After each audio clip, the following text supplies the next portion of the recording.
time to let old things die. Snoke, Skywalker, the Sith, the Jedi, the Rebels, let it all die. Rey, I want you to join me. We can rule together and bring a new order to the galaxy. Don't do this, Ben. Please don't go this way. No, you're still holding on! Let go! Hello, listening people. Hello.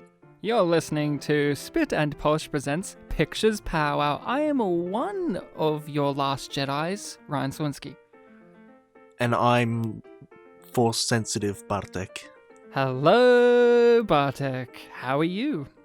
I'm doing well, Ryan. How are you? I'm good. The Force may be with you, Bartek.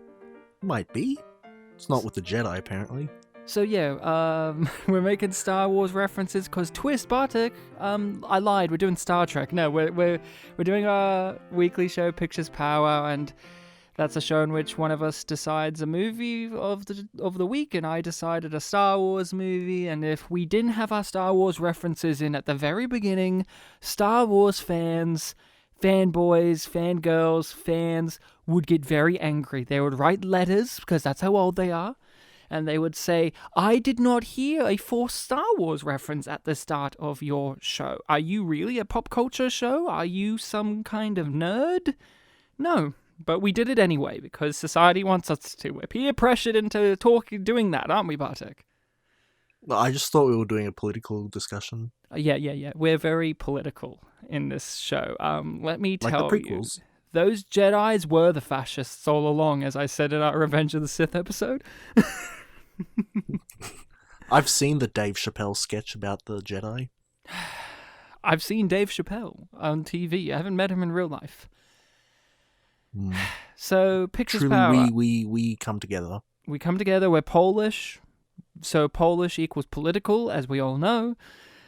Have you got any fun Polish facts for us this week, Bartek? Let's see, a Polish fact. The city that is considered, or the town that's considered the winter capital of Poland, which is right at the south, is called Zakopane, and it kind of sounds like it has the word kick in it. The Polish word for kick. It also has the name Zach in it, which made me think of Braff. Yeah, it's more like Zuck, so like beginning of Zuckerberg. Oh, okay, yeah. Or it's just a Polish way of saying Zach. Zach Braff. It is spelt with an A, though. That is true. So, the legendary Polish actor, Zach Braff. Zach Braff. Okay, so let's stop beating around the bush. Let's talk Star Wars The Last Jedi. For the listening people who have not seen Star Wars The Last Jedi, do watch it. And I will just say, for all intents and purposes, I will bring up spoiler aspects from The Rise of Skywalker as well, because I have seen that movie, and that movie kind of changes this movie, because this movie, The Last Jedi, is the middle part of a trilogy. And when you have a trilogy of films, especially ones like this, you cannot wholeheartedly critique a story on its, like this story on its own. A part of it is that it's a part of a larger narrative, and The Rise of Skywalker is the conclusion to that larger narrative. But we will focus more on the actual movie itself, but I will bring up some aspects because I have seen that movie, Bartek has not, and Bartek may have some questions relating to, well, how does this change or not? So just FYI, and of course we'll bring up some stuff about the look, just spoilers on all of Star Wars, okay? I'm just going to put a blanket statement. If you haven't seen a Star Wars movie, why are you here? Yeah, that's right. I didn't expect that answer, Bartek, and it had more N-words in it than I cared for. Nathaniel Nice, no. The last one wasn't a word. Nog. But Nog. He's a character from Star Trek. Yeah, the narrative question of this episode is going to be, will Bartek watch Rise of Skywalker after the episode? No, yeah, that's a good thing. So let's get into... And I'll avert your expectations. So I'll get into my history first. I saw this movie in the cinema. I have seen all of the new era Star Wars movies in the cinema because it is the thing that is expected. And if you want to, in any way, shape, or form, enjoy any big movie, you need to see them in the cinema before they are completely ruined for you by the internet, or by your peers, by people talking about it, ruining it, spoiling it, all of that kind of stuff. And I saw the movie before any of the outrage and before any of the high opinions had started, so my own opinion of the movie was fully cemented and not at all affected by everyone else's opinion after the fact. If anything, I was left perplexed that this movie in particular has caused such a divide and such a rift between the fans and viewers and just people in general, because on my viewing of it, I walked out of the cinema, and Bartek knows this, I've said this to him, so he can verify that I'm not exaggerating for any effect. I said about this film, oh, it was okay. It was probably one of the safer Star Wars movies. It was kind of one of the ones that appeases everyone the most. That was my take on the movie. Isn't that right, Bartek? Yeah, I think I remember you telling me that.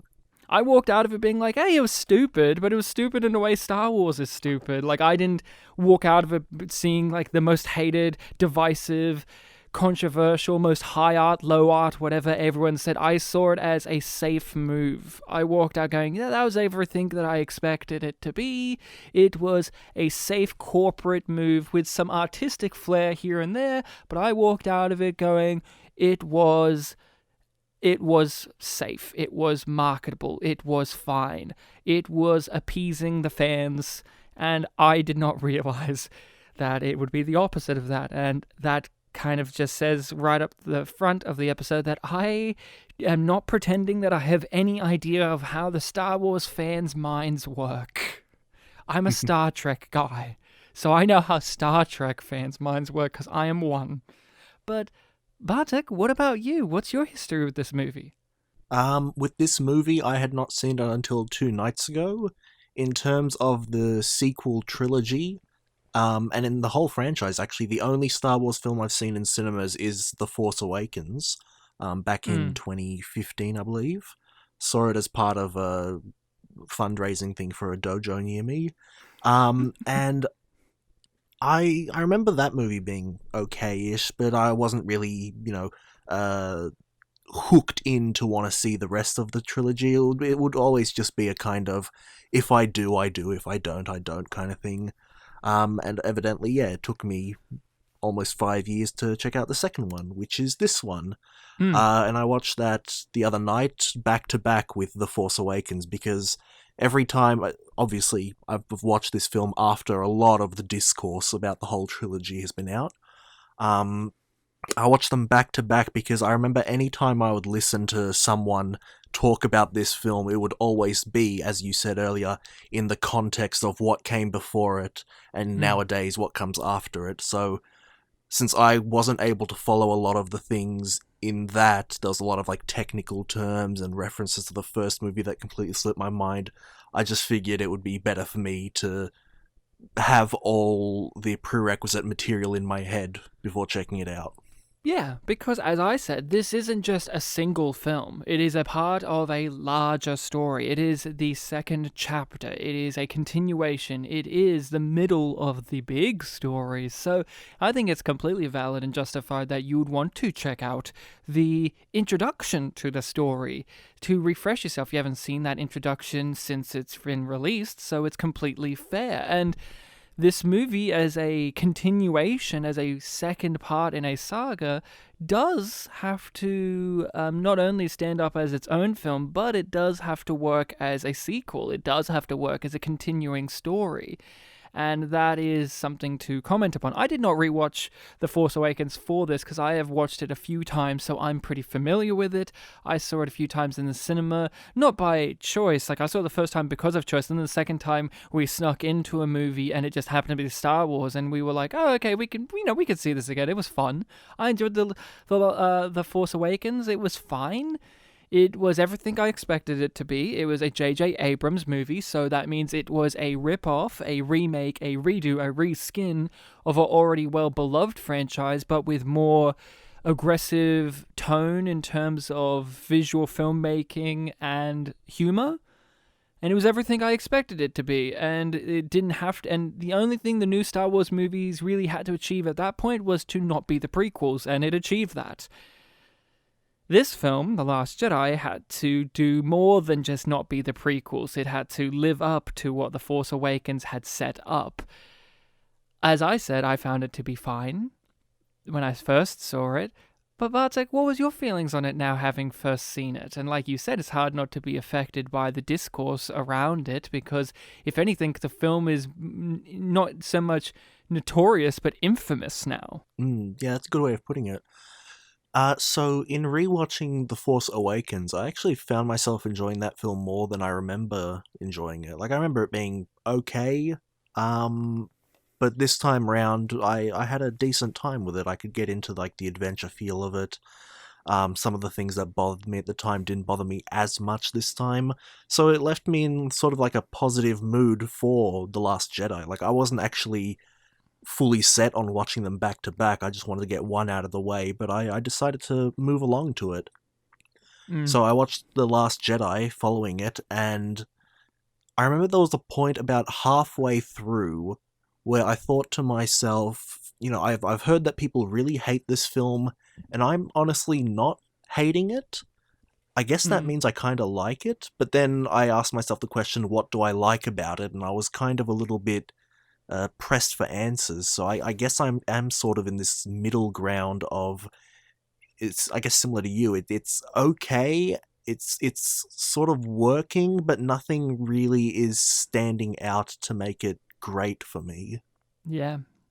So when I first saw it, like I said, I saw it as generic and whatnot. And now this is my second time having seen it. I have not seen it since that cinema. I have not seen it since the discourse. I have, of course, absorbed the discourse. I have, of course, seen the arguments for both sides of the camp, because I'm curious to know what everyone's seeing in this movie, for good and for bad, when it comes to this, because, like you, Bartek, at the beginning, I'm just in the middle. Like, it was nothing exceptional, but it wasn't anything horrendous. There was definitely some really bad parts, but there was also some really good parts, but like, it evened out. But having now rewatched it, my big complaint about the movie that affected my watching of it was it was too long.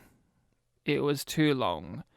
I was done by the end of it. Like, and I felt this the first time when I watched it. When they eventually go down to that salt planet, it feels like the movie should have been over by then. Like, it should have already finished, but we have to keep going because the way it's constructed. But I feel the movie is half an hour, maybe 40 minutes too long. That is my big criticism of it on this watching of it, because I just lost interest in it because it just dragged on and on and on. How did you feel about that, Bartek? Because you often criticize, or are not a huge fan of these big blockbuster movies having to be being long. How did you feel about the length? The overall length, I didn't mind as much, but there was definitely a strong sense of, because I should mention also, I have had some ideas of things that happen in this movie. It's not as strongly as like, say, AI or anything like that, but I did know that, like, there's like the casino planet, there's gonna be a thing on like where Snoke is, there's gonna be the salt planet, and when the salt planet thing hadn't been hit at a certain point, I was wondering like when the film's gonna get to that, or if I may be misremembering it, but no, then it happened.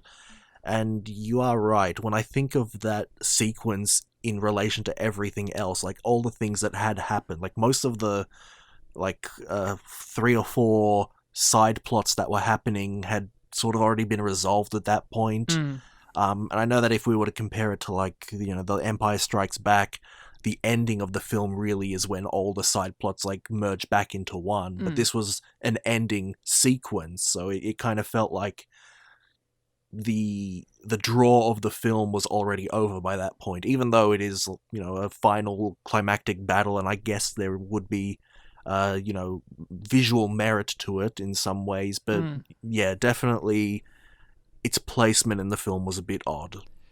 it has important things in it, like Luke Skywalker's conclusion, the fact that the rebels are left alone, there's no hope, and Kylo Ren is insane, and all of that stuff is very important. It's not saying that we don't need those things, but it is about structure, it is about pace. And for me, the movie really should have ended, and most people are unanimous about this, or at least a large contingency of people kind of agree that this would have been a more satisfying ending if you worked it properly, which is, Bartek, is Kylo Ren offering out his hand and saying, "Join me," and that's the conclusion. It's a cliffhanger ending of, like, what's Rey gonna do? Yeah, bookends the film too. And yeah, it bookends the film, and it also gives a different type of meaning to the previous ending where, there's the extension and she's like crying, like, she's very emotional, but then, you have a dark mirroring of the ending of the previous film. But we have to keep going. We have to keep going. We have to keep plodding forward. Luke needs to sacrifice himself. We need to hammer in some of these thematic beats, and we need to have the moments in which our characters reunite and everyone's happy. And that is all important, sure, but by the time we get to there, I'm tired as a viewer. I'm just tired, and I just want the movie to be over. And if I'm tired, that means I'm not invested, and it means I'm not enjoying myself. And enjoyment doesn't mean necessarily like, oh, I'm having a happy-go-lucky time, because The Last Jedi, a part of its tone is it's wanting to be this dour, serious film. It doesn't want you to be smiling from ear to ear at all times, and I'm not saying I need that, but enjoyment is just a basic need of a viewer, of am I liking what I'm seeing on screen? And by that point in the film, I'm done, and you're just noticing the dumb things like, it's salt! Which is my favorite dumb moment in the movie, by the way. Just the guy, just so that the audience knows it's not snow. Because we've already done a snow planet before in Star Wars, Bartek. We can't keep doing the same vistas again and again. Yeah. And I like how coincidentally the salt planet happened to be a cold one, because they're all dressed kind of warm. Well, yeah, of course. Of course. It reminds me... Yeah, you know what it reminds me of? What? Hoth. Oh, you think? Yeah. I don't know why. Yeah, and that was like at the beginning of that film, and this is the end of this one, so it looks kind of like a mirror. But it's salt. It's salt. Yeah. No, it makes me laugh. And when you step on it, it gets red. Because that's the actual color of the dirt underneath the salt. Must be a very thin layer. Well, it's so thin that he can just wipe it off with his finger because it's salt. Yeah. What about the film did you enjoy or appreciate or like? What was the positive aspects of this movie? Because I think a lot of people are going to be focus on the negatives, and we will, of course, but what about the film worked for you? I guess, considering, again, that I watched it back to back, and the Force Awakens is pretty much 100% everyone being like, oh man, where's Luke Skywalker? We're gonna get to Luke Skywalker, we're gonna see him. There was a bit of a, like, yeah, he's back, even though he is very different. It was enjoyable seeing Mark Hamill act in the Star Wars film. Yeah. That was fun. That was a big one. Benicio Del Toro was pretty good for me. Okay. Yeah, he wasn't perfect, but I had a good time with him. Yeah. What else did I like? Kylo Ren, I think I enjoyed throughout both films quite a bit. I think I can definitely see what you mean whenever you've talked about how his arc has always been like the most interesting of the characters. I definitely see that now. It's the most different as well, because the big critique of the sequel trilogy and the prequels, and especially The Force Awakens, is it's a lot of repeating the same beats that we've seen before in Star Wars, while Kylo Ren he's a weird villain in terms of just it being a villain and a character. And in the Star Wars universe, these films at least, he is a very unique form of antagonist. And that is fascinating to watch. He's not Darth Vader. He's not Darth Maul. He's not Sidious. He's just some young guy with a face, like... Like in The Force Awakens, people were so annoyed when he took off the mask and he was just some guy with long hair and a big nose. They were like, who's this fucking guy with the mopey face? I'm like, the best actor in the fucking series, evidently. Yeah, I remember on my initial viewing when I saw his face, I was thrown off a bit, but I'm so used to it now, seeing, how he's a big actor and people have talked about him so much and shown what he looks like, that it didn't, get me this time. What else about the film worked for you? Because at the moment, you're kind of hitting some of the surface level things of like, it had Luke Skywalker in it, which is the bare minimum it has to do. But and you like more Kylo Mark Ren Hamill than Luke Skywalker, but yeah. But it's still a surface level thing of, well, of course Mark Hamill's going to be in it, and that's nice.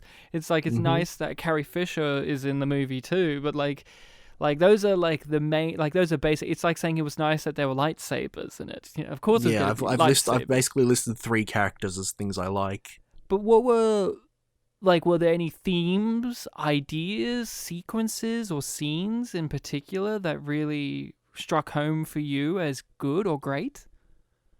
In terms of visuals, when the the First Order ship was destroyed by the light speed thing, I thought that was very, very nice. In Star Trek, we call that the Picard maneuver, in which you ram a ship with another ship while it's in warp drive. So for a Star Trek fan, I was like, ooh, I remember that. So you like that visual. It's a pretty great visual. Yeah, just it cutting through everything and just everything lighting up and there's not much sound. I thought that was really cool. Anything else come out at you? Like I said, ideas, themes, scenes, any other kind of visuals? Yeah, I don't really know. You didn't like seeing the aliens' titties squirting out the blue milk? I was literally thinking about making that joke just now, but I guess I didn't hate it. It showed me that lactation's a thing in this universe. Good to know. I mean, it makes you wonder what other characters drink from an animal's tit, like straight out. Here's the question: Did Luke ever get breastfed? Well, no. I imagine not, because his mother was dead and he was given to a woman who wasn't able to breastfeed. I imagine because she, obviously was. I mean, they're aliens, so maybe that's different. I don't know, but you catch my drift, right? Yeah. So is it poignant that in the ending chapter of Luke Skywalker's life, he finally gets to breastfeed? I guess you got me there, but he didn't drink directly from the tit. He put it into a bottle. Yeah, that's true. If he drank directly from the nipple, this film would have got a 10-star review from me. I remember when the film came out, there's this guy on the internet that I really like who makes a bunch of stupid jokes, and he made this one tweet about the film that was like, oh, I really like The Last Jedi, but the part where Luke Skywalker drinks from this disgusting monster's breasts and gets milk all in his beard was really off-putting, and that sounds like a joke this guy would make. But it's in the movie. So the fact that it's actually in there is pretty funny. Yeah.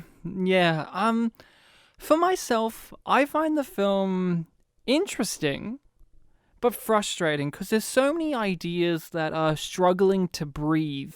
It is too long, yet it feels too short. It feels like there's too many plots, yet there aren't enough. It's a weird balancing act that is failing, because there's several subplots going on, and all of them have certain levels of investment. And I think, Bartek, I wouldn't be shocked if you agreed with me or not, but the least interesting one of the entire movie is Finn and Rose's little detour to fail, because at the end of the day, it is just them failing. Like, their little trip to Canto Bight, and then on the ship, and every aspect of that mission fails. Like, they park on a beach for no reason other than the movie needs the mission to fail. Why did they park on the beach illegally? Why did they do that? Yeah, so the mission and even could fail. And even then, their mission is so highly tied to one of the other side stories. That's correct. So it makes it feel like a lot of stupidity equals failure, and then you go, why are we with stupid people? instead of the interesting things. Because for myself, I find the most intriguing aspect of the movie, the part of the movie that I wish the film was about more, was Luke and Rey. The whole aspect of Luke's character. I'm not like Mark Hamill, where I was against the idea of where Luke is at. I think it actually is really good. It makes a lot of sense, but wish we spent more time with it. And you can watch the film, and I know this is your first time seeing it, Bartek, but there are so many moments within the film, especially with that story, where you feel like things were cut out. Like, we don't see his reaction to finding out that one of his longest lasting friendships with Han's dead. We don't really get a reaction out of it. We don't see it, and it's just, and it's a deleted scene. It's on the Blu-ray. You can watch it, but it's not in the movie, and why isn't it? Yeah, but Ryan, it's not like they're brothers-in-law. Yeah, well, there you go. But that was the frustration for me, is there's those, like Luke and Rey and Kylo, that whole stuff is the most interesting aspect of the movie, and we don't spend enough time with it. And when we do, some of the most important beats of the story is cut out of the movie, whether it is directly cut out, like Luke's reaction, or you just feel like they didn't put something important there. I kind of wish that they had the balls to just make the whole entire movie about Rey, Luke, and Kylo. Like, if it was just about those three characters, Rey training and Kylo Ren getting up to his evil shit. Because Finn, I've never liked Finn, and it's not because of the actor, but he served his purpose in the first movie, and it kind of felt like, well, what else are they going to do with him? And the answer is nothing, really, other than keep failing. And at least at the end of The Force Awakens, when he failed, when he got fucking sliced up, he was doing something actually heroic. He was fighting the bad guy, but in this movie, he fails because he parked on a beach. And he actually injured the bad guy too, just before getting into the coma. Exactly. So his heroic failure there was heroic, but in this one, it's like it all fails because he parked on a beach, and the rest of it is consequences of parking on a beach.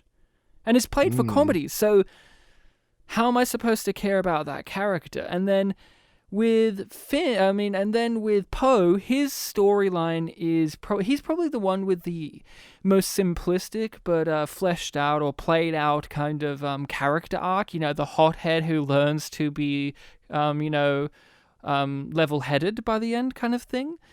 And that's fine, but that story isn't particularly engaging or gripping, and the Vice Admiral lady, played by Laura Dern, is an aggravating character, to say the least. So I'm not invested in that story, so the only real stories I'm invested in is Kylo Ren, Rey, and Luke. And it's frustrating because I wish the movie was ballsy enough just to say, we're going to focus on these characters. But you can't do that because Oscar Isaac has a contract. John Boyega has a contract. You can't do it. Yeah, they're definitely the three most interesting because they're all conflicted in their own way. They're all sort of, what's that word? I guess impressionable towards changing their minds, and they're all sort of like working together. They've got this dynamic. It definitely was the most interesting part for me, and I actually found out at one point in the film, I was saying to myself, like, oh man, I wish this film had, a bit more screen time for these certain characters, and then I realized I was just listing all the main characters. The film jumps between them so much that it feels like their equally held screen time amounts to basically not enough of the full film. So, and I even remember, like, Luke's not even in, like, the second third of the film, of this 2.5 hour film. No.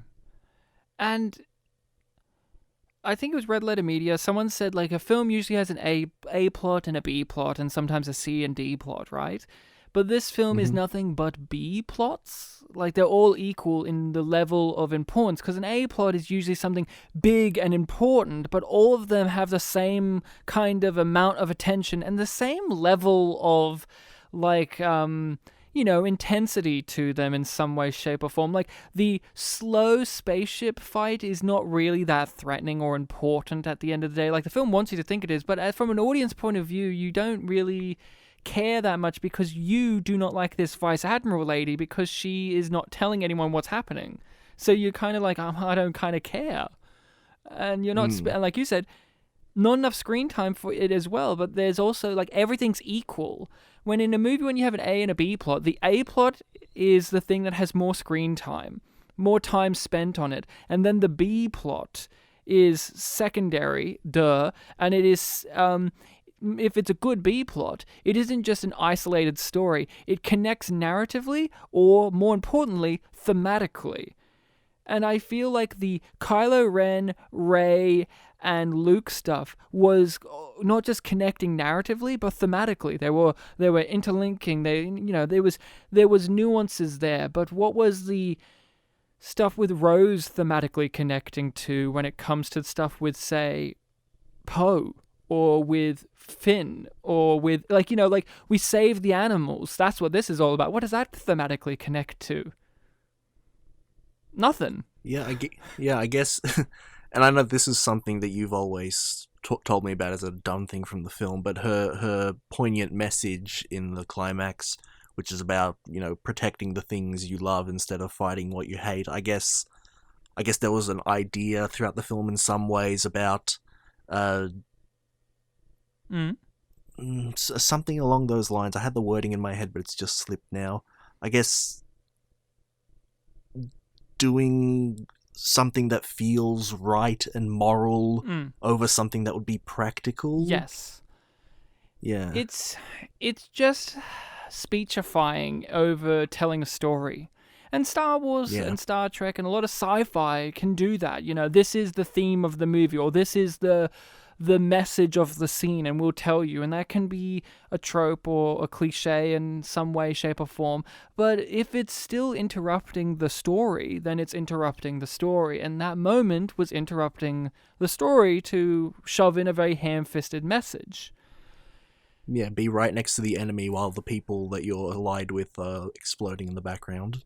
Yeah, but I thought the Luke stuff was handled really well, except for we just didn't get enough of it. There's goofy shit, of course, the lightsaber throwing, the blue milk, the stupid harpoon that he has in the water, that when you start thinking about it, how's that helpful to have it like that? The, like, large one that he pole votes over? Like, that stuff was stupid.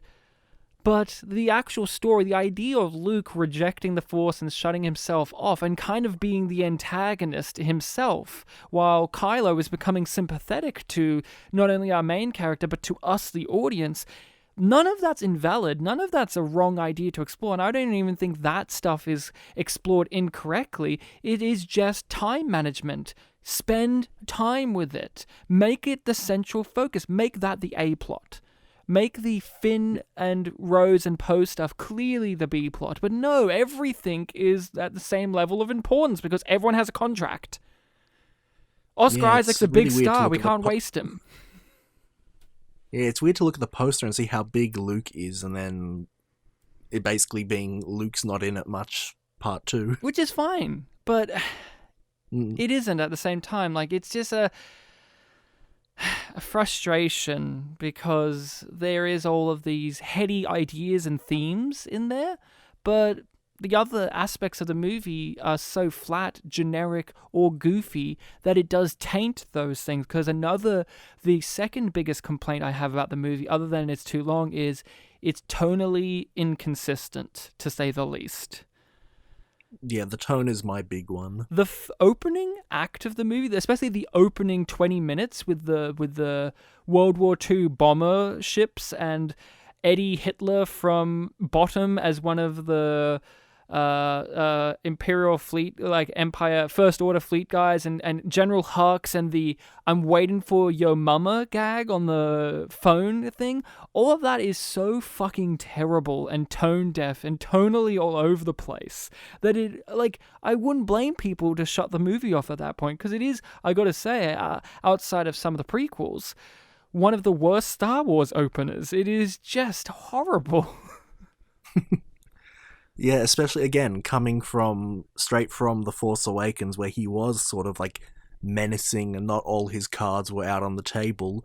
Immediately, he's he's being, as the one guy said, tooled with. Yeah.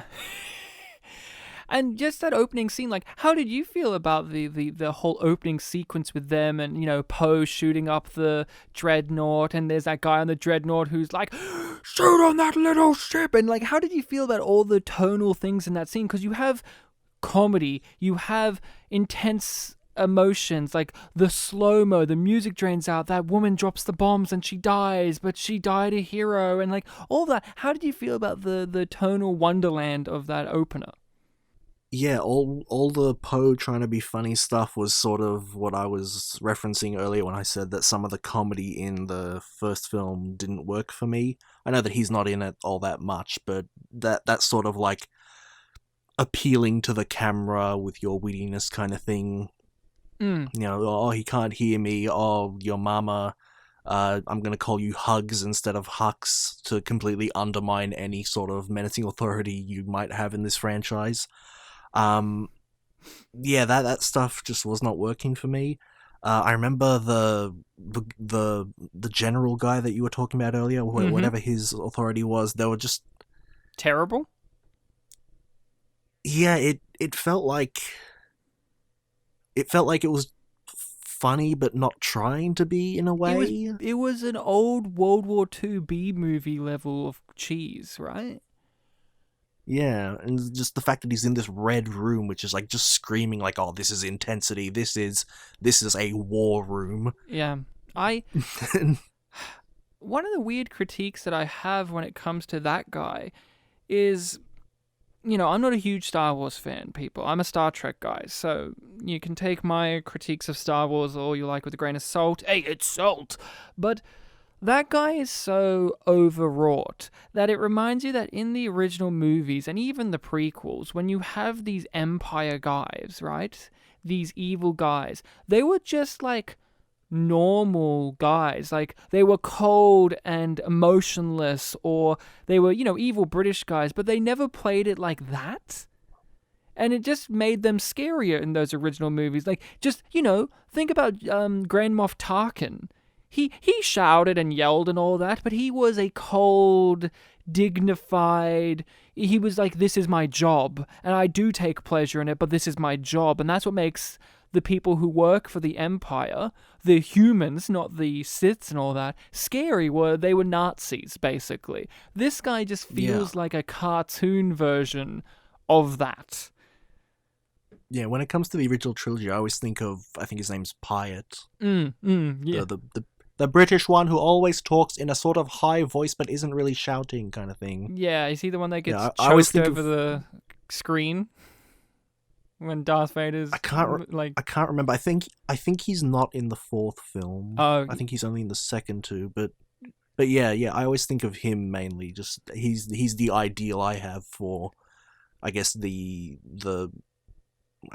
would you call them? Like the military, the officer branch of the bad guys. Yeah, and it's more intimidating because you can tell that they're smart, but they don't care about what's right. But this guy, you don't think he's smart. You just know he's a big, angry, sweaty guy. And then General Hux is a fucking joke. He's an idiot. Like, how's this guy in charge? And then, Mr. CGI Andy Serkis says why he's in charge, which is, you can harness the fear of idiots into a steel cold blade or whatever lame-ass quote it was. And I just go, yeah, but you still got idiots in charge. Yeah, and I think I remember in the Force Awakens, he had that whole big speech, which was very big and shouty. And I guess it kind of worked a bit better there because it just kind of showed that these guys are a little more unhinged, but they still kind of have the more cold Nazi-esque thing going on, just with a bit more, unhingedness. But yeah, then the beginning of this film just casts it in a lot more of a tonally weird light. Well, it's because none of the films, one, fully set up how the First Order came to be and what their ideology is. What is the First Order all about? Other than, for all intents and purposes, it's just the Empire again. But what is their goal? What is their belief system? How are they? What are they reflective of in the real world? Are these supposed to be reflective of, different generations of Nazism? Like, because the Nazis of World War II, just because we defeated Hitler does not mean that ideology was defeated. Hence, see how it has risen up today. Is the First Order commenting on how it's risen up today? You could argue that because, Kylo Ren is the closest we get to that, right? A seemingly good person at one point has been lured into this belief system, and he's like this, he's kind of a very oily, sleazy, angsty little whiny baby kind of thing. He's pathetic, right? Yeah, Which is what we associate with and modern era Nazis, is how pathetic they are, while the ones of World War II, they were scary.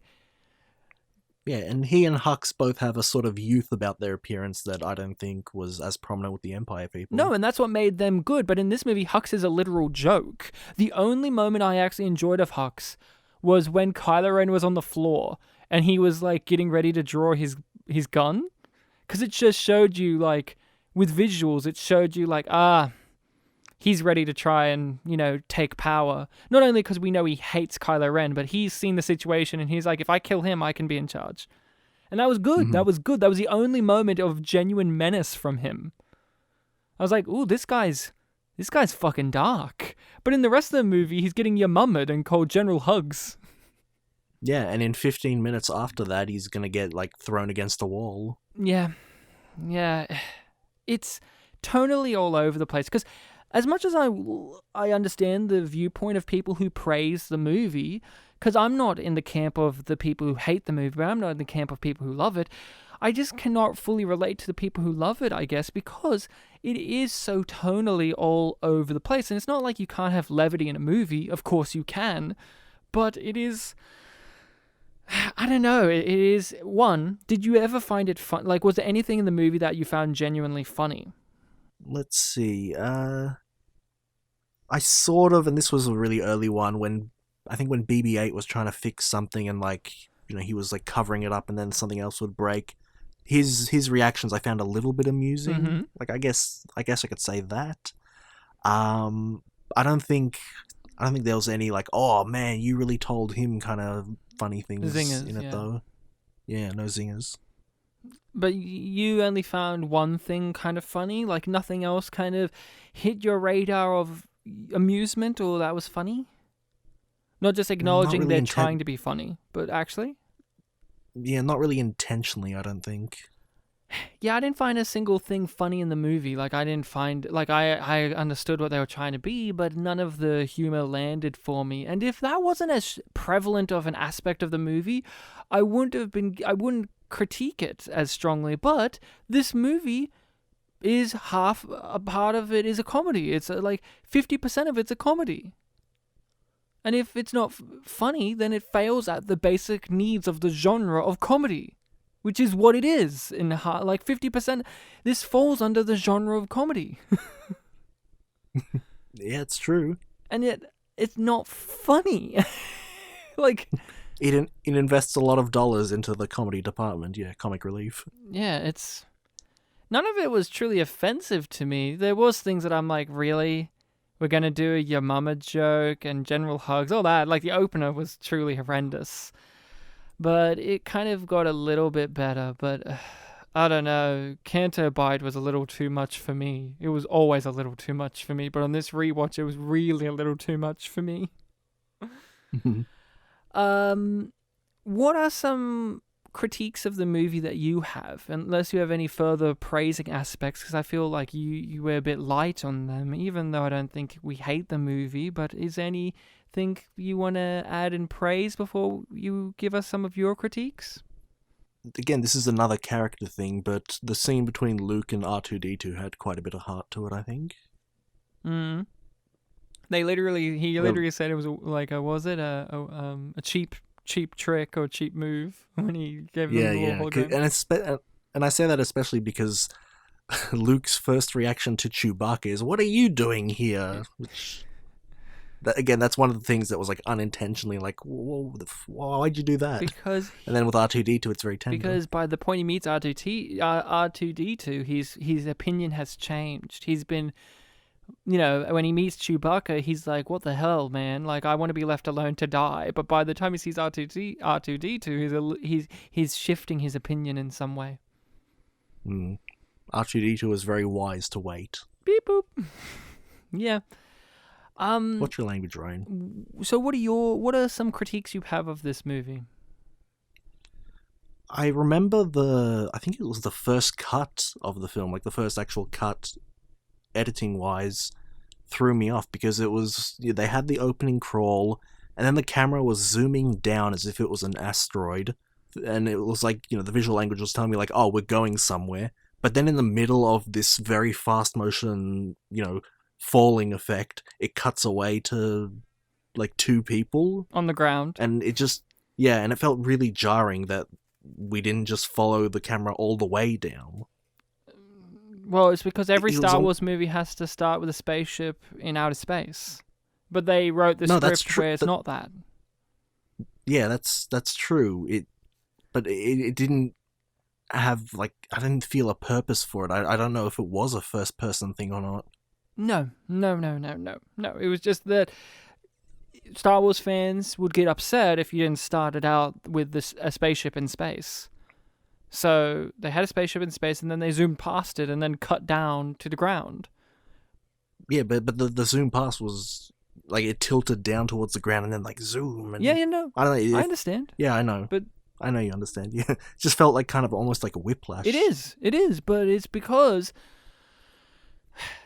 Rian Johnson, I have no opinion on the man, but I think a part of it is he wants to make his own type of Star Wars movie, but with Star Wars being a beloved franchise with certain things, like it's kind of a very restrictive thing to work in, especially if you're being a part of the actual trilogy of movies. You have to hit the certain beats. You have to have the lightsabers. You have to have C-3PO and R2-D2. You have to have the text crawl. You have to have this.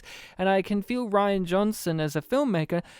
Let's not go into right now that he wants to subvert expectations, but he wants to tell the story in his way, but he has to conform to the restrictions of the media he's working in.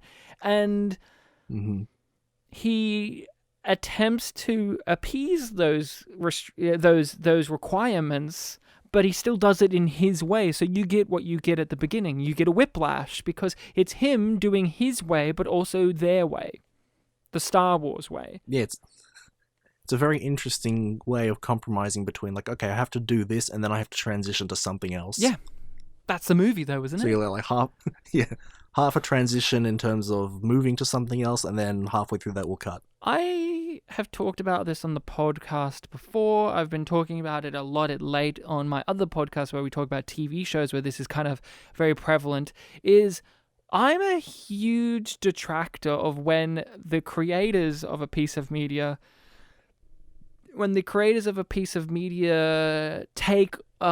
acknowledge the fan base's points of views and criticisms of previous movies, because it feels like they're writing it to kind of like it's like retrospective. It's retconning in a way, and I found it so aggravating when Kylo Ren's with big boy Andy Serkis, Snoke, and Snoke gives him a whole speech, which was the big criticism people have about Rey, which is she's a Mary Sue. She defeated Kylo Ren. She's never used a lightsaber before. And I always found that confusing because I'm like, did anyone else watch the same movie where Kylo Ren had been like severely injured and had already fought another person and then got his ass kicked? Like, it wasn't like they were on equal footing in the Force Awakens when they had that fight, right? She was perfectly healthy. She had not been shot with a laser arrow and cut and like had a fight with someone beforehand, right? She had just come in and he is like bleeding to death. So of course she kicks his ass. But yeah, and even if you want to argue that he is still technically stronger, he's got that whole unhinged thing going for him. Yeah, he's inexperienced not because of his lack of experience, but he's inexperienced in that moment because of his he's emotionally unhinged, as well as gravely injured and bleeding to death. But that was a big critique of that movie. So what does this movie do? It comments upon that critique and says it like it was text. And I'm just like, they did that a lot through the movie. And then the next movie will do that about this movie, where it's like each filmmaker is criticizing the previous one. Instead of just telling the story and moving forward, we have so many times where we have to sit back and listen to the film explain why it's not a mistake that was there before. And that was one where I go, but that wasn't a mistake of the movie. It was deliberate. Like, not only because we need the hero to overcome the villain, but because the film in the previous one set up why the villain couldn't defeat the hero in that moment. But in this movie, you have the big bad guy berate him like the fanboys did about them, and it just felt like Rian Johnson logged into Reddit and copy and pasted it and put it in as lines of dialogue. And he threw in some critique about the mask too. Yeah, right? Like, I don't mind him destroying the mask. I'm fine with that. I thought that was great. And then the next movie's like, no, he brings the mask back because it's stupid. Didn't you also say that in the next movie, Luke Skywalker's like, oh, you know what, I was wrong about that one thing I said? Yeah. He comes as a ghost just to say everything in The Last Jedi I said was wrong, which is, why did he need to say that? That was the point of his journey in this movie. It was already explored. But this movie, that was another critique I had, was so many moments of just, not only do I not like references and feeding into the fans, but I do not like when a movie thinks it's so fucking clever because now it's having a meta commentary on itself. Because the audience knows. It's like when Batman v Superman happens and they're like, hey, we heard the criticisms about the explosive ending of Man of Steel, so we're going to start the movie about that, and it's going to be really smart. And it's like, but it isn't, though. Stop wasting my fucking time. What are the big moments, what are the big things stand out to you about the film that's holding you back from really enjoying it? I guess because we already talked earlier about how everyone's sort of got this equal treatment or not enough treatment thing, and that kind of undermined their characters, made them uninteresting. I think we already commented on this, but the Vice Admiral lady, I remember her being something that a lot of people really complained about, really emphasized points about, and I did remember a lot of those points. Yeah. What kind of shocked me when I actually watched the film was that those major points were basically all of her scenes. She only appeared I think it was 3 or 4 times before the big turning point with the mutiny, and then the big twist of there was a plan, and it just really highlighted that the simple critiques that people gave of her were really everything that was about her. Yeah. And just the reveal that the way she enacted her plan by being secretive really did mess up everything, and it was just really spectacular to see how simple that problem was.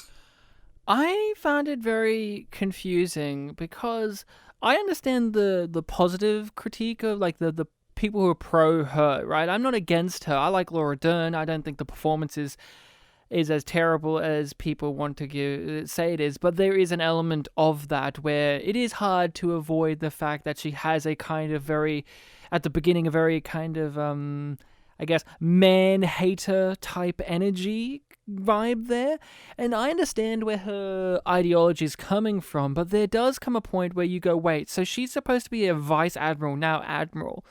And she's gone to this point where she's a legendary war figure, and she has not figured out that there does come a point in which you have to tell people the information. Because it is not like Poe was not obviously getting emotionally heated and or on the side of being like, oh, well, I'll let you keep not telling me. It was very obvious throughout the movie, even from her point of view, that it was going to lead up to this mutiny. It wasn't a surprise to me, and it wasn't a surprise. It shouldn't have been a surprise to her. If she was actually really that smart and really that much of a military figure, she should have known that there comes a point where she should have taken him aside and told him, because if she told him, none of that would have happened, because he was the one who was instigating the the mutiny. He was the one that was instigating the friction there because she was refusing to tell him the information.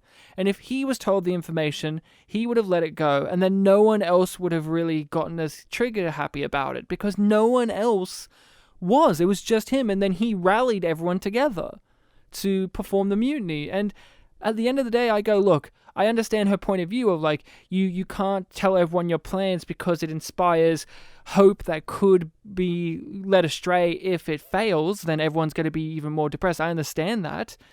But there does come a point where you go, yeah, but you can tell this guy though. Right? Yeah, this guy who is working together with one of the other multiple plots of the film to work around the problem that you've created. And she dies, and they make a big point about, oh, well, she didn't want to try and look like a hero or anything. Yeah, great. She doesn't have to look like a hero or be a hero. What she had to do was be competent at her job as a leader. And did she achieve that? Not fully, because if she did, she wouldn't have let a mutiny happen. Correct? Yeah, she felt kind of like I guess like a Nurse Ratched, but without the power and respect that she should have. She wasn't evil, like Nurse Ratched. I know she wasn't evil, but she was an antagonist for that sub-story for a portion of but it. you see, Bartek, what you didn't realize was Poe was the antagonist all along, and he realized that by the end, and he had completed his arc because he told them to pull back. Oh, my mistake. I thought he was a protagonist with an arc. No, he was an antagonist who didn't realize it. He was a protagonist who's being antagonistic, but by the end, he realized he should be protagonistic. Subverted your expectations there, didn't I, Bartek? So does that mean that Holdo was a antagonist who was being protagonistic? Yeah, I guess so. Wow. Cool. Well, she's friends with Leia, and Leia's she's Star Wars. I'm going to talk about Leia now. We can talk about the famous flying out into space scene, because I imagine you had heard about it, but how was it actually seeing it? I think I had heard about it, but I kind of dismissed it in my mind, so when I actually saw it, it was this kind of thing of like, when people were complaining about this, it's actually quite a big thing. Mm. Yeah, it comes sort of out of nowhere. Like when she was blown up in the bridge, I think it's what you call it. Yeah, that was the bridge. My thing there was like, I heard that she's in the next film, but did they just kill her off? Is this like a delusion or something? But no, it's making me think she's dead, but then they're going to pull something out of their pocket to make her still be alive, and then she'll pass out. Why did they write it like that? Why did Leia have to exit the movie? Because from what I understand, and maybe the information has changed, but she was alive and recorded all of her scenes, and she had passed away just before they were going to release the movie. So it wasn't as if she didn't record anything for it that they needed to write around. Yeah. So why is it written like that? Yeah, maybe. I guess in the original idea for the film, she just... Well, no, because Holdo replacing is a big thing. Did they coincidentally have it be that she was going to be in a coma? I think so. But why is it written like that? In the first place, why? Because we've never met this character before of was it Holdo? Holdo. Hodor, but Holdo, and we've never met her before, so we have no investment in her character, and her character by design is not supposed to be someone we have investment in until the very end, when subversions of expectations, she was actually the biggest hero of all, because she wasn't trying to be a hero. That's your character flaw, Poe. Do you get it? Yeah, she was trying to protect the things she loved, and then she died while fighting the thing she hated. We'll get to that. But why is it written like that? Because in all realism, it would have been Leia doing that, right? And then, it would have been confronting and dark if Poe got to the point in which he tried to perform a mutiny on Leia. But of course you can't do that because it's Leia, And the audience would never feel sympathy for Poe as a character ever again if he was that antagonistic towards Leia, because she is no longer just a character or a person. She's a pop culture goddess and god, because also Carrie Fisher unfortunately passed away, and that adds an extra level of reverence because she's no longer with us, and she came back to perform this character. And the way the franchise was set up, she was going to be the one to be in all 3 movies, because obviously Han and Luke die before that. So it's even sadder. So obviously you couldn't have written it around that way, but in all fairness, it would have been more satisfying. It would have been a big move on their part, but the move we have, it feels kind of weird and nonsensical to me. I just sit there going, why is she in a coma for most of the movie? Why did they do that? Other than we have to write it like this. We want this plot, but we can't do it with Leia because the fans will get angry at us. Subversion of expectations. You weren't expecting her to suddenly appear and shoot one of the main characters. She's, Laura Dern in the movie, when she fires her blaster, Bartek, she actually says pew, and they just don't have the sound on. So if you watch her mouth, she's actually saying pew. Okay. But that happened in the original, that happened in the prequels. Obi-Wan, Ewan McGregor got in trouble a lot, I do believe, for making the sounds of his lightsaber. Pew, pew, pew. Apparently. And there are some scenes of that, if you look carefully, you could see some of the actors doing that too. So it's not, look, that's okay, but it is weird that they kept that take in. So if you watch the scene in which she emerges from some steam or whatever and shoots a guy to get out of the mutiny situation, the standoff, her mouth is moving and saying pew. So very nice. Very nice. What did you think of Leia in the movie? And what did you think of the space sequence? You thought it was weird, but when it actually happened, were you for it? Were you against it? Because this is us finally seeing her use the Force. Yeah, I wasn't really into it, I guess. I was wondering how she was going to get out of the situation, and the way that they did it was to have her do this really super angelic thing that came out of nowhere. So and then the aftermath is oh, she did the Deus Ex Machina thing so that we can now put her in the hospital or the infirmary or whatever. So yeah, it just seemed okay, that just happened. I wasn't really on the edge of my seat being oh, well, what's going to happen? It was oh, they're going to do something and I guess it'll be cool. And then it was a big special effect and... It was embarrassing to me. Very symbolic, but yeah, like you said, embarrassing, and more so than subverting expectations, it was just unexpected. I know you don't have a huge investment in the Star Wars franchise, nor do I, but how did you feel about, this is... Carrie Fisher's, last time really performing this character. I know she's in the next one, but it's kind of reused footage and bits and bobs. But how was there a kind of sorrow or sentiment there seeing her on screen? I can't really say that it was on my mind too much, but yeah, I guess it would have been really nice if she could do a bit more actiony things in the last role. But you can't really help that. This will upset people, but Carrie Fisher was a woman who, if anything, was very aware of criticism and would criticize herself very prevalently. And this will upset people because, she's died. You can't speak smack about her. But I thought her performance in this movie was bad. I think it was not very good. I noticed the acting, and I didn't find it very good. As much as I also have reverence for her as a person, as an actress, and what she's brought to Star Wars and all of that, and it's great to have her here, but I found her performance in this movie, especially in comparison to The Force Awakens, weak, very stilted, very awkward, and I don't know if it was because she was having health problems, evidently, or something, but it felt like she was off. It felt like a performance that was those actors like Robert Downey Jr. has it late, where they have an earpiece in feeding them their lines. It felt like that. I was noticing her performance was lacking any kind of genuine emotion there that I felt was there in the last movie more so. Yeah, I feel like in this movie there wasn't really as much physical movement with her either. Oh no, we can't do that. We've got to save up for the special effects to make her move.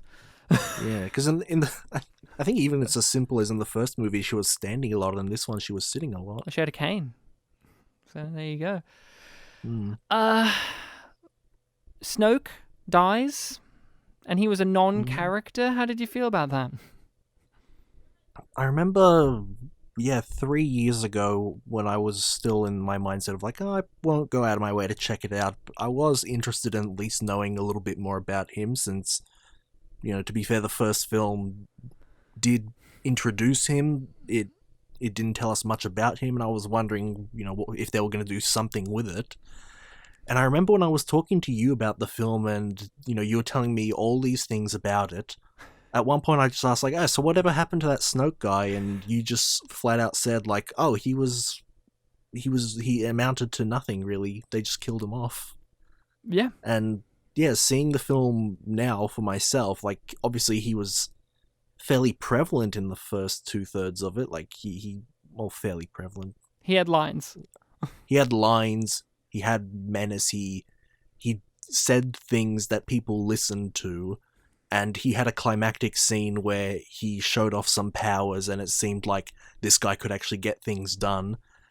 And then he was cut in half.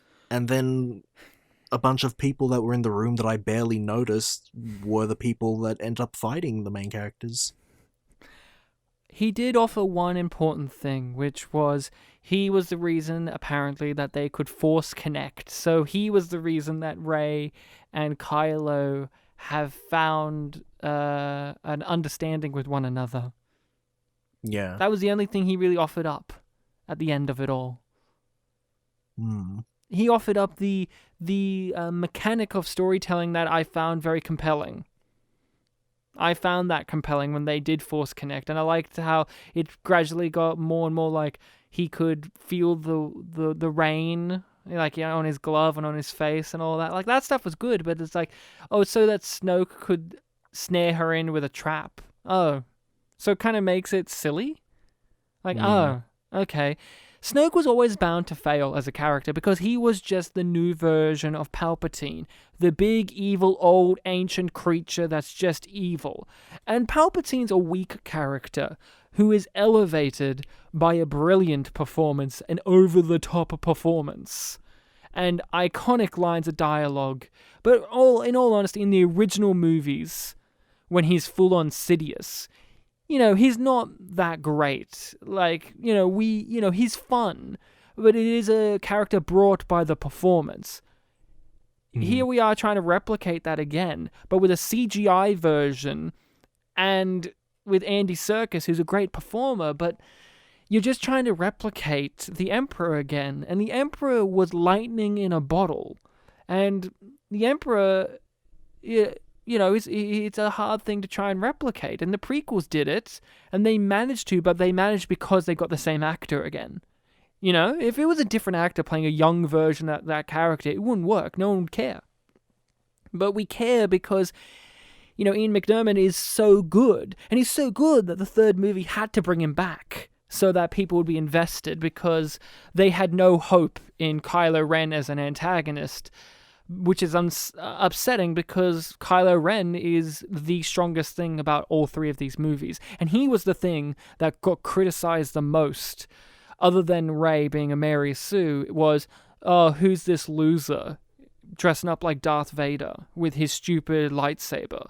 He's an emo Sith.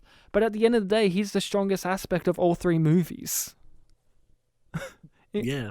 Including this one. I felt for him. I felt bad for him. And I kind of agreed with him, let the past die. But of course, he's still an antagonist. But I was like, man, he's making a compelling point. I want to join him. Yeah, but then as you said earlier, when the film was like 40 minutes too long, he kind of veered to more so to the antagonistic side throughout that sequence. He became a petulant child by the end, which was really upsetting because it's kind of undoing the amount of depth we've put to him. Mm. And Snoke just dies, and it's really funny. And I'm like, is it supposed to be funny when we have the intense close-up of his dead head on the floor with the tongue rolled out? What was that? Yeah. What was that? What is the tone of this movie supposed to be? Was I supposed to find him intimidating or pathetic? Which is it? Because when the Emperor dies, it's great. Because he's still being evil when he dies. Like, he's falling down, shooting lightning and cackling, and he was too evil to even comprehend that he could get betrayed. But this one, Snoke has... The scene would have been okay if Snoke wasn't monologuing about what was happening on screen. That was what killed it for me. He's like, he's turning the lightsaber against his true enemy, and we're seeing it on screen. It's like, with the Emperor... It was cheesy enough, but it was like, again, it comes down to the performance, it comes down to the way the scene's executed, and with the scene of Palpatine dying, it was just too much dialogue telling us what's going to happen, so the subversion wasn't really that surprising to me. I don't know about you. Yeah, his death scene was basically him narrating the truth, but then it was a truth that he didn't realize, oh, here it comes. While saying, he'll never betray me. He couldn't sense that? It was like he's killing his true enemy, but the twist was, oh, I'm the true enemy and I'm about to die. It was better when that was done with the Emperor, because at that point we had cared about Darth Vader and Luke, and the Emperor was so gleeful in his evil that you could understand how he could be ignorant to betrayal, right? Mm-hmm. But in this, I didn't get that sense from Snoke. He was just a guy who was evil. But he wasn't as gleeful evil, where he was so gleeful in his evil acts that he's blinded to what's going on. Yeah, he wasn't really playing the evil cannot comprehend good card. It was just... He was being deceived straight up, in a way. He couldn't see it.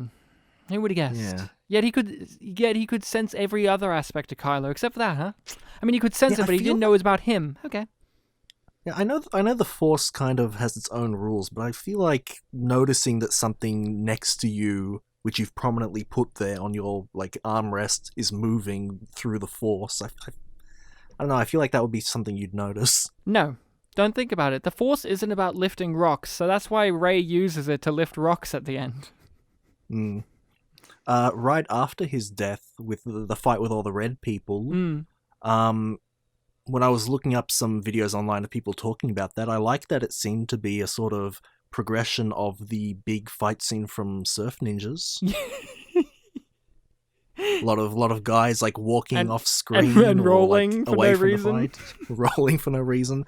There was one GIF someone posted of, and it was like a slightly slowed down zoom in of one interaction between a red guy and Rey, where the guy's dual wielding knives. Yes. There comes a point where one of his knives vanishes when it goes behind Rey's body. Right. And Rey trips and he stops fighting her to help her up. Wow.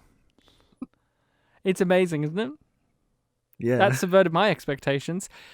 The worst part of the movie, for me, the biggest sin that the movie committed, and I said this at the time, was Finn should have died. He should have sacrificed himself. It would have been a satisfying conclusion to his character in these two movies.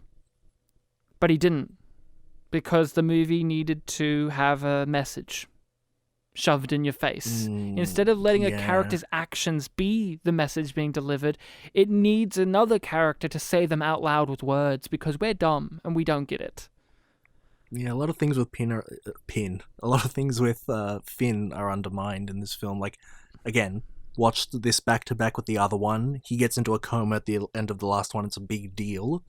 Within 2 seconds of him appearing on screen in this, he's up and awake. And it's goofy. Yeah. Finn naked, bag, water. What are you talking about, BB-8? Oh, there he is. It's just as nonsensical as BB-8 described it. He really is clever, that BB-8. Oh, that BB-8, that clever BB-8.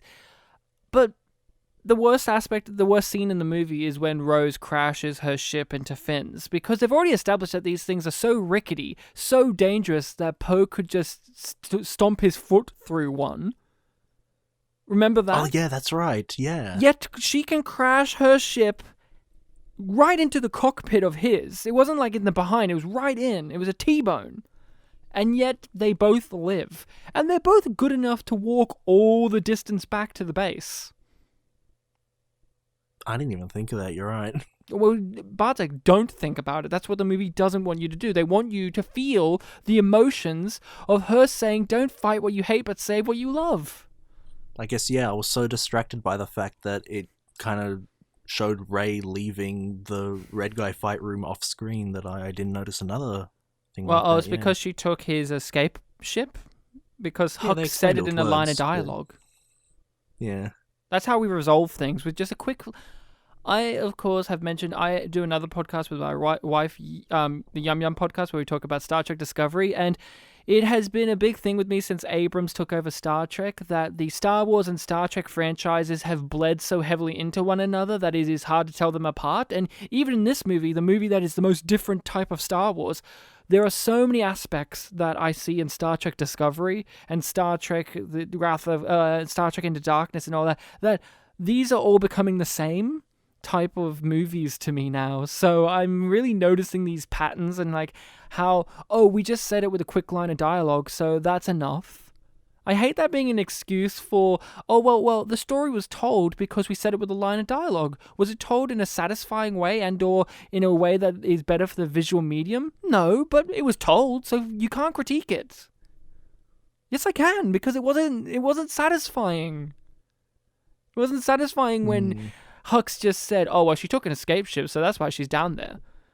Or, oh, well, Benicio Del Toro, he's a snake because, he sounds like a snake. Yeah, he stammers. Because he's a snake. Yeah. And it's okay that there's no payoff to him. Like, we never find out what happened to him. Does he get any comeuppance? Is he in the third movie? No. There's nothing to him. Will he, because we needed it to fail.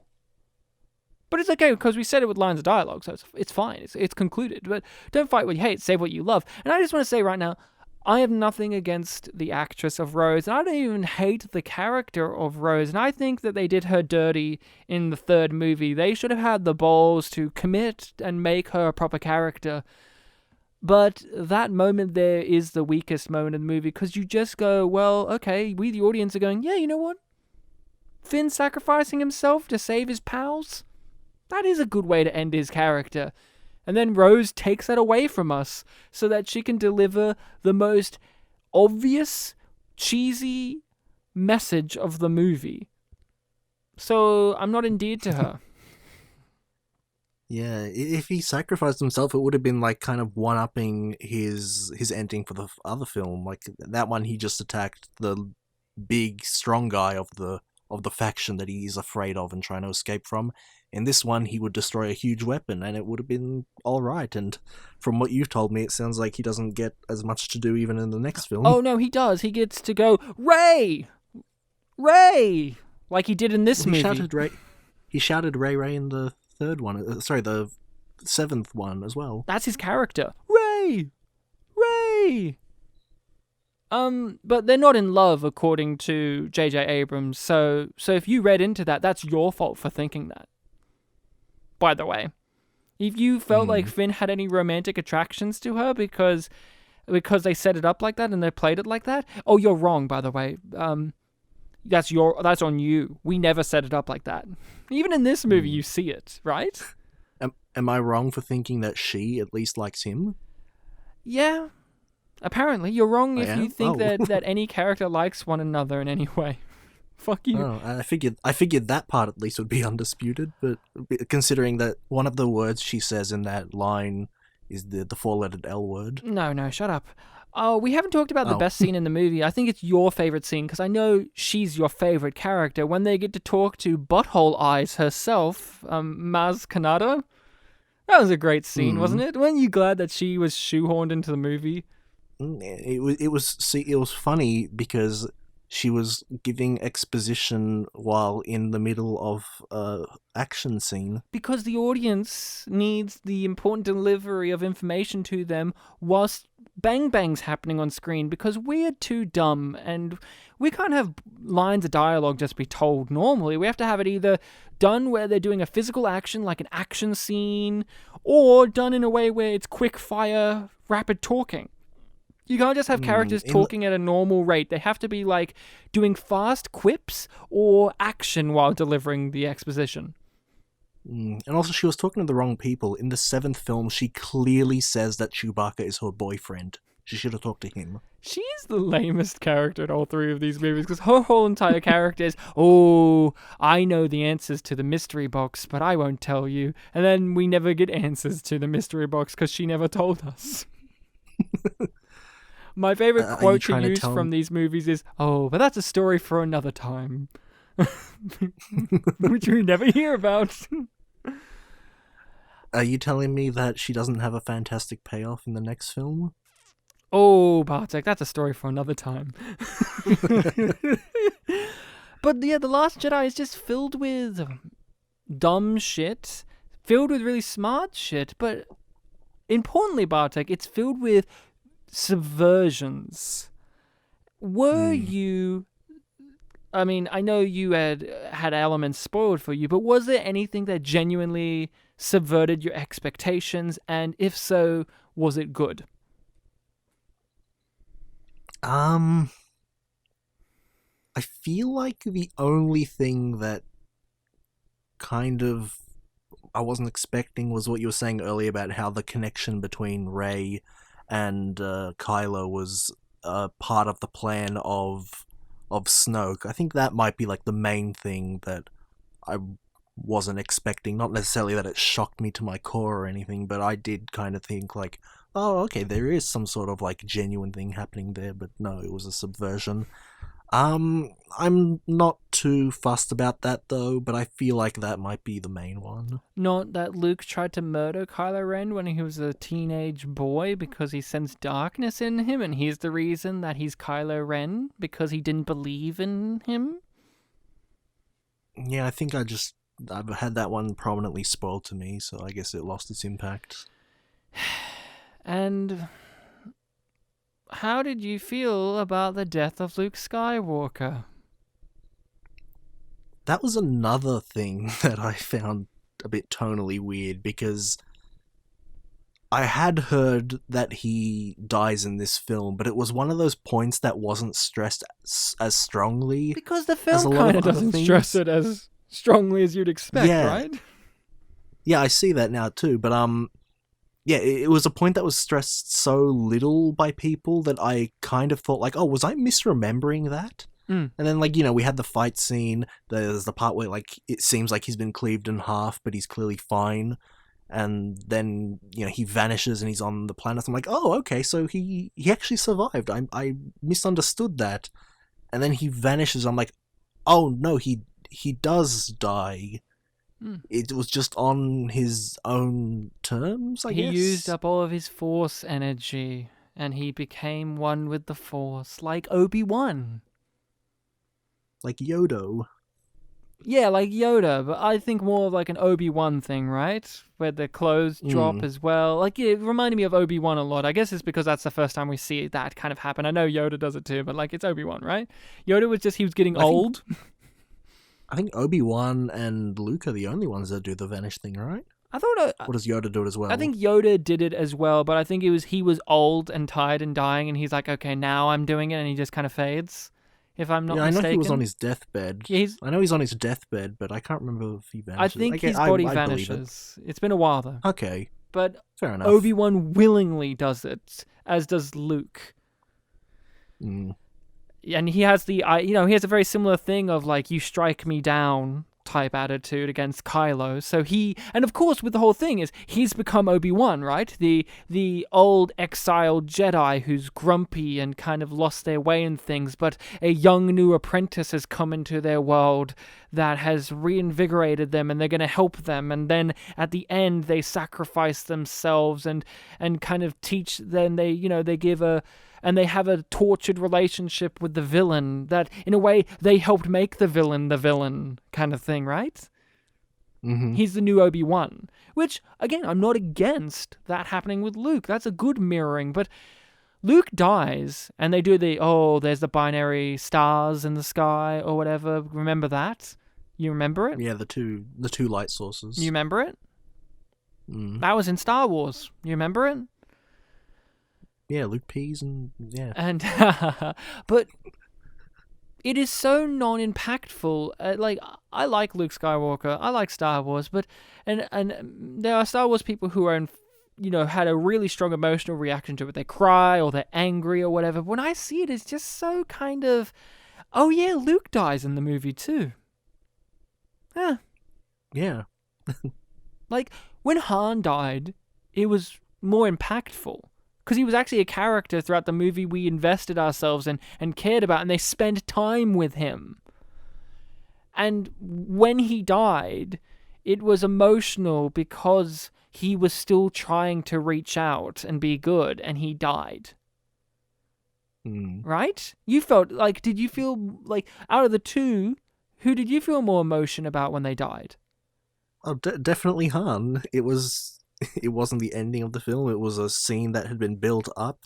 He was very charming throughout the entire film. Like his more comedic lines actually landed a bit more than other characters, and he got to interact with more of the original cast than I guess Luke does in this film. Yeah.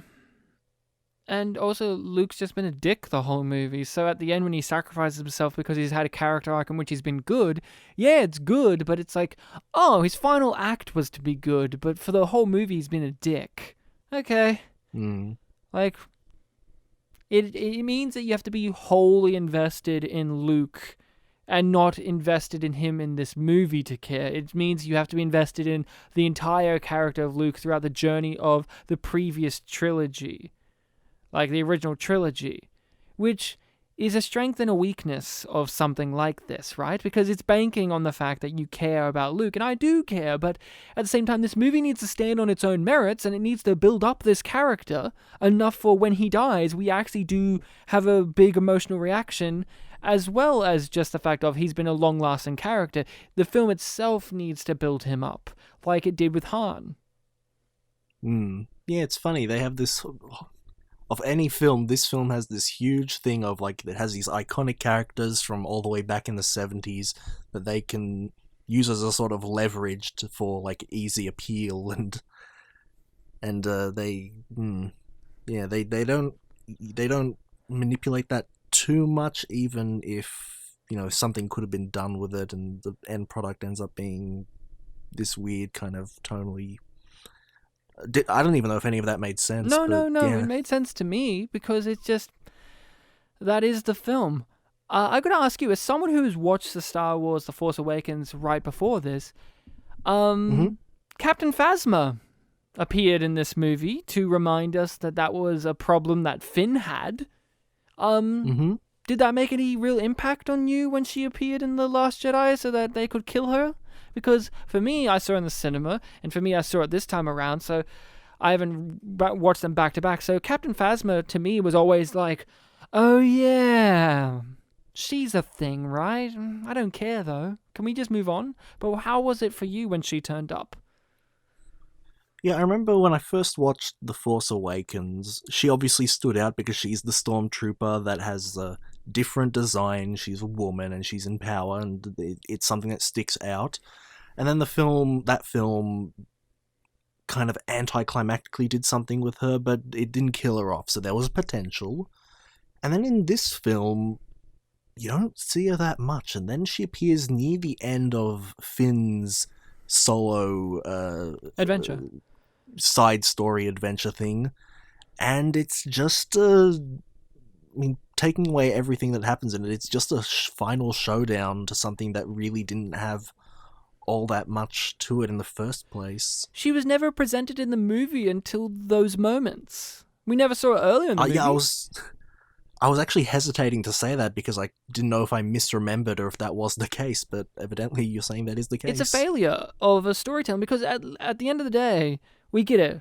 she's an antagonist to Finn from the previous movie, but from just the movie standpoint, you need her to be woven through this movie doing things so that way we are against her as well. But in the movie, she just turns up in the final 30 minutes to be bad, and so what separates her in this movie from just being any other stormtrooper? What separates her from being the traitor guy in The Force Awakens? Nothing. Other than nothing, you're yeah. supposed to have the thing of, well, she was in the last movie. But again, this movie, not only is it a continuation, so yes, you have to continue that, but a part of it is its own movie, so if you're going to have this and this big showdown at the end, you need to actually have her in the movie. But they don't. They just have her at the end so that she can die. Oh yeah, Mr. Abrams created that Chrome Dome character. I gotta do something with her. Yeah, we're stuck with that. We're stuck with Snoke. It's like Abrams put these dumb things on the board, so me, Ryan Johnson, I'm gonna put them off the board and replace them with other dumb things so that the next filmmaker can deal with that. The franchise, this new sequel trilogy, the biggest problem is there's no plan.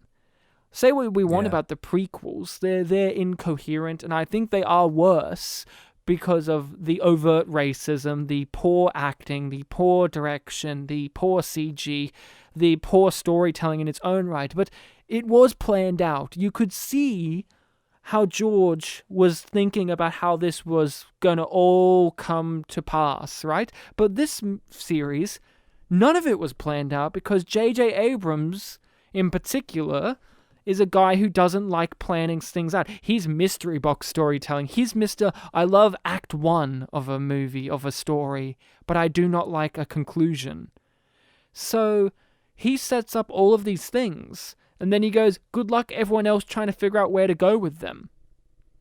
And you have to have some idea of where those characters and those ideas should go if you want other people to pick them up. That's why the Marvel Universe works so well. They have a plan.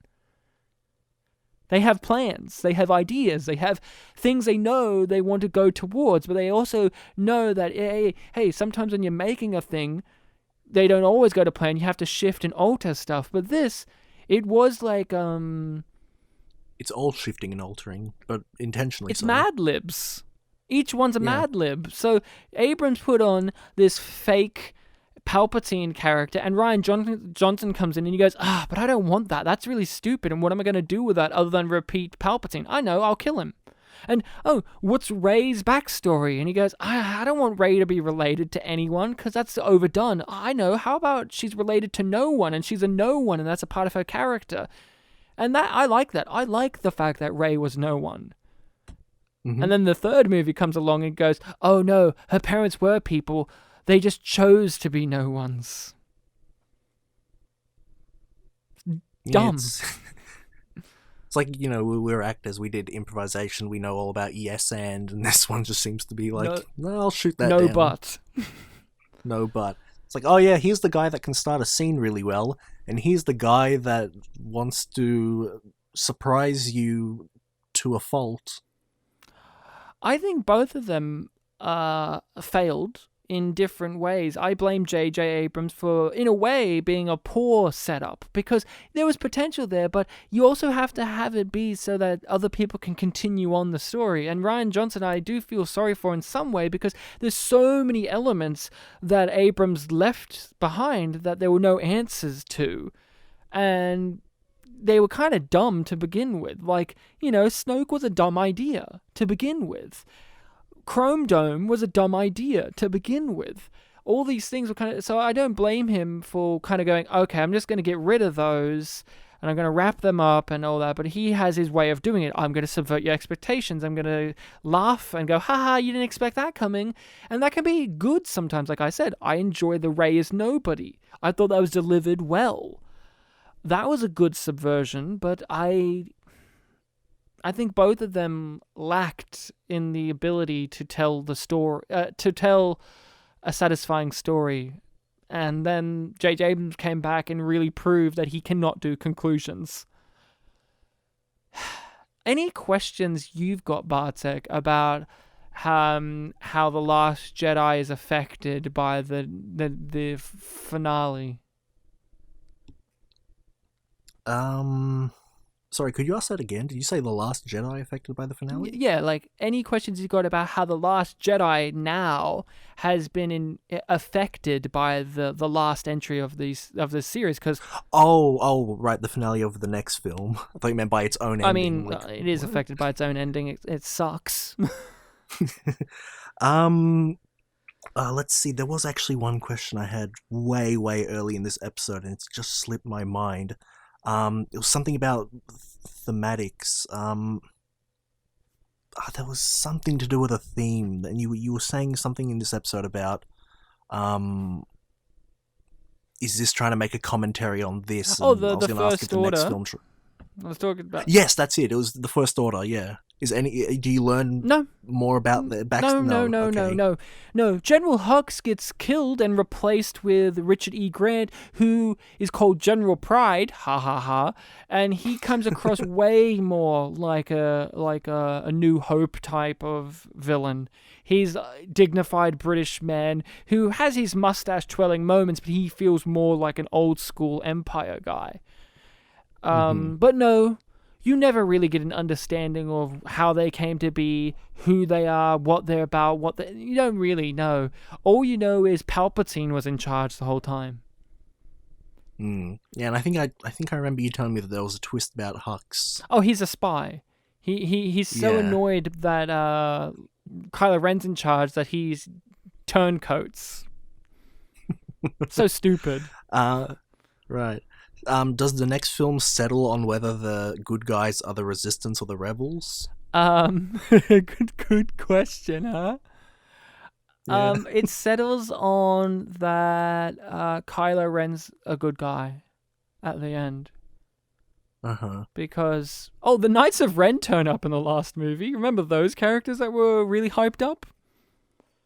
The only reason I knew about the Knights of Ren before I did this rewatching is because you told me that there was something that were mentioned in the first film, and I'd completely forgotten about them. Oh, that's a story for another time. And they mentioned in this film somewhere where he took a bunch of apprentices and all of that, and he killed and he slaughtered the rest. Yeah, so the fact that you highlighted that to me made it a thing of like, oh yeah, that is that thing that Ryan told me about, and they're really not mentioning what they are at all. In the last one, they're just guys with other stupid masks. And like instead of like a lightsaber, they have like one has an axe, and one has like a machete or something stupid like that, right? And I go, look, I understood why Kylo Ren wore the mask, right? He's literally the grandson of Darth Vader. Yeah. But why are they wearing the masks? They're not. It's because aesthetics, because J.J. Abrams about aesthetics.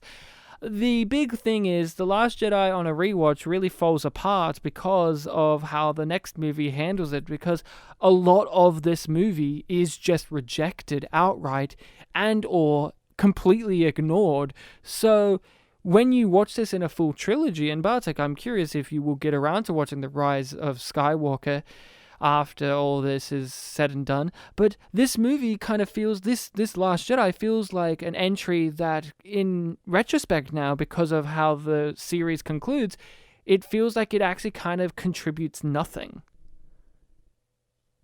And that's not the fault of this movie, because this movie was made trying to contribute something, but then the next movie rejected it. But unfortunately, when you go back and watch, it really does feel like it means nothing. And that's why I didn't watch the Force Awakens either, because I have a feeling it would be the exact same. But, Okay. Is there any sort of, in the next film, is there a sort of satisfying or interesting dynamic between Rey and Kylo still? they still have the Force connection stuff. But, no. Oh, no. Not for me. Well, the big problem in The Rise of Skywalker, and again, this is something you can test out, and people let me know what your opinion is, but I like Rey through these movies. I like her. I know people say she's Mary Sue, whatever. I think Daisy Ridley is very charismatic. She's very charming. She is a good actress. I don't care what everyone else says. I think she's demonstrated herself to be a good actress in these movies. But in the third movie, I finally saw what others don't like about her. She, in the third movie, became really inhuman. She's really aggressive. She treats her friends like shit. She is not at all likable. And I finally saw all those problems people have with her. So I did not like Rey in the last movie. So I did not like her and Kylo's dynamic. Oh man, I actually didn't mind her too much in these first two films, like especially after everything I've heard about how she's super flat and boring and Mary Sue-ish. Like, it kind of worked for me, but hearing that the next film, okay, interesting. That's just my thing of it, because they're also exploring the fact in the next one, well, she went to the dark straight away in this one. So they do take some minor elements, but really the film as a whole, like, yeah, they take the Force connection stuff, they take like a, cool little nuggets, but they don't actually take anything that this movie was offering, and they don't expand upon it or continue it or comment upon it. It's just rejection of it.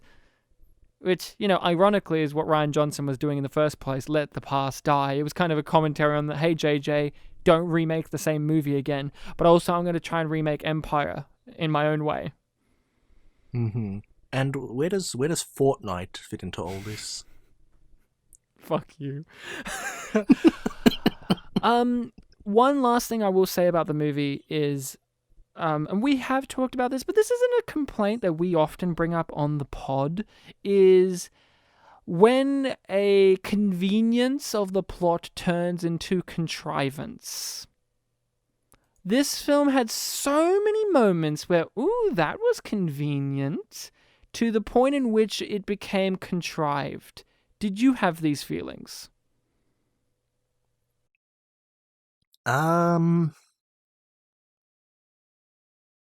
Yeah, it seemed there were a couple of that. Yeah, like, oh, the Benicio appears to pick them up. There's again, I think we were talking about Leia coming to quickly fix what Poe did wrong, which he thought was right. That was good timing on her part.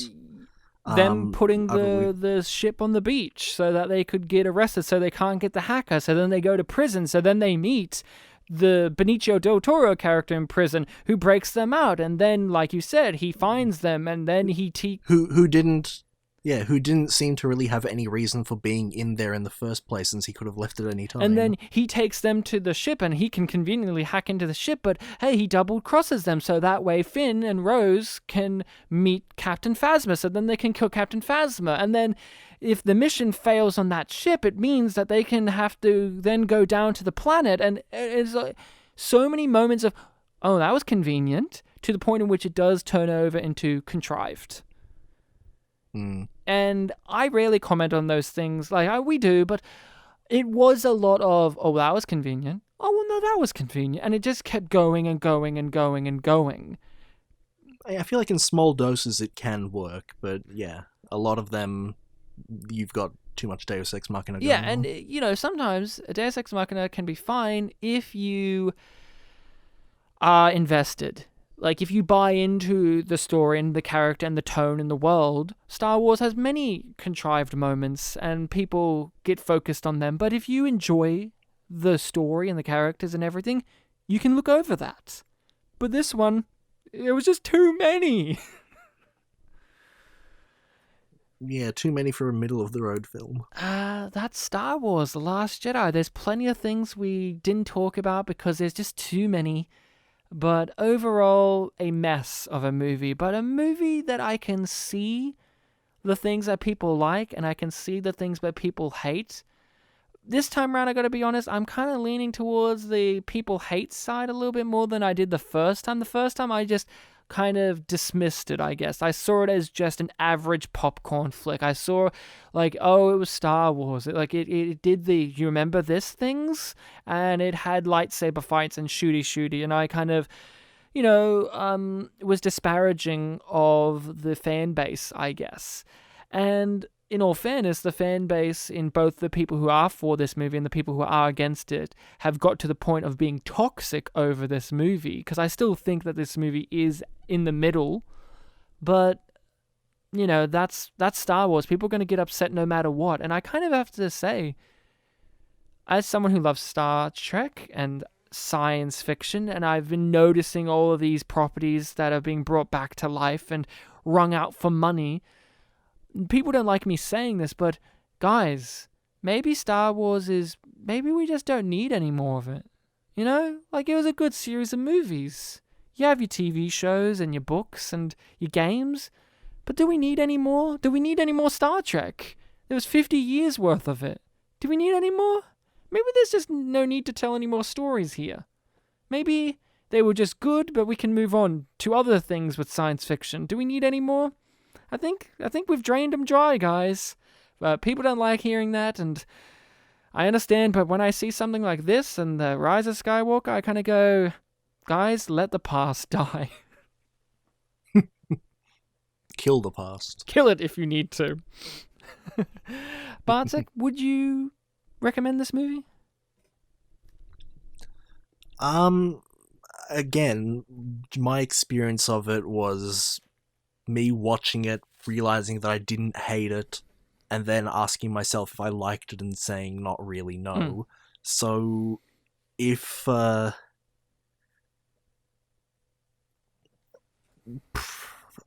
don't know, this film's got, I know that we're in the middle of the road, but this is another one of those films that people either seem to love or hate, so you really have to see it for yourself to decide. But if I were to talk to someone who was like me in most ways, I'd probably say, like, yeah, you won't get much out of it. Yeah, I understand your point of view. Another thing I've always said about this, and I think you always like this critique, and now I'm curious how you feel about it, seeing it for real. I've always said with the don't fight what you hate, but save what you love. It's like a neat idea for like a quote or theme, but it's kind of like those ones that the writer will write that down as like, okay, this is the thematic beat that I want the scene to be. But then they went, oh, that's actually pretty good. I'll put that as lines of dialogue instead. Like, it feels like it should have been something written like in the draft stages. Like, this quote here is what I want the scene to emulate. But then they actually put it in the movie, and it. Yeah, I see what you're saying. It's like a cliche that works in a specific way, and they didn't have every other part of it. So, like, for example, we were mentioning earlier that, Palpatine's whole thing is that he couldn't comprehend being betrayed. To give another example, and I don't remember the full details of this plot, but in the Harry Potter franchise, one of Lord Voldemort's things is that he cannot comprehend love. So that when people act in the name of love, it's something that he will not see coming or comprehend, and ultimately acting in the name of love is the path in which he is brought down. So there is actually a merit there, even though it is like a sort of cliche that people roll their eyes when they hear about it. And for this film, the whole thing about love, even though I did like jokingly bring up things of like, oh, they were doing something that was moral instead of practical, the rest of the film, and I don't know about the rest of the franchise, doesn't really support that message. It's just something that, like, when you hear it, it's like, oh, well, there's some positive stuff being said there. I maybe there's some merit if I think about it. Yeah, but it feels not as much. It feels like a scene. The story is reverse engineered to get to that quote a lot. Like, well, Rose needs to. Well, we can't have Finn sacrifice himself. Yet it makes sense for him to do it. But I really want this quote in here. So how about if, like Mad Libs, Rose crashes into his ship, and then he goes, "Why did you do that?" So then she can put this quote here, because that's what I want the theme of this sequence to be. It's very... I think a better line would have been, "I love you, sorry." Yeah, well, yeah. With the Harry Potter thing, too, even that thing you said about Voldemort is undone with the what I think is personally stupid, which is Voldemort can't feel love because he was born with his mother or someone was impregnated under a certain type of potion. They were using like a potion or something. Yeah.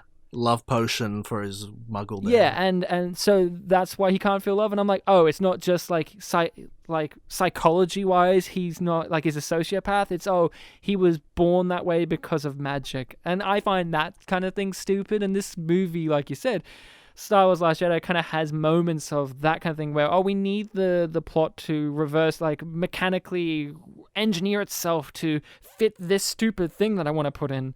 It's very odd. Very odd. But hey, there's always more Star Wars. Maybe one day you'll sit down and watch The Rise of Skywalker. Are you curious to watch it? Even though you've heard nothing but bad about it from me. I think curiosity is what's aiming me towards it, if anything. But the nearly 3-hour runtime? Yeah, maybe I'll eat an apple instead. That's our talk on Star Wars Last Jedi. Are you keen to hear about what the listening people's pick for next episode is? We were talking about Star Wars so much, I completely forgot that that's a thing that we do. I know, Star Wars. I am Star keen. Wars. So, listening people's selection for next episode is a movie, Bartek, called Exit to Eden.